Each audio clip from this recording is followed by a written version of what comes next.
Right. That's the main thing you're thinking. When you're positioned, Yeah. everybody should be able to filter past you. But the guys going straight still got priority.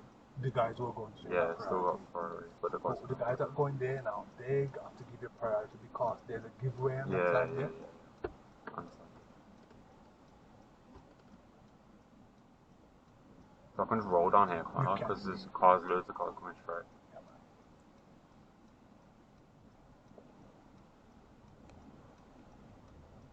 So he went because there wasn't there yet.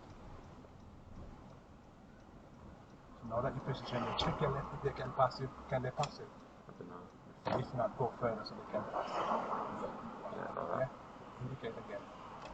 So you can't just stop there and they can't pass you. You Yeah, have to yeah, position where they can and reposition if so in the case, yeah? Yeah. Because right there, you need to go forward enough. Yeah, yeah. So, you know, just have that awareness of what's behind you to see when you need to readjust a little bit.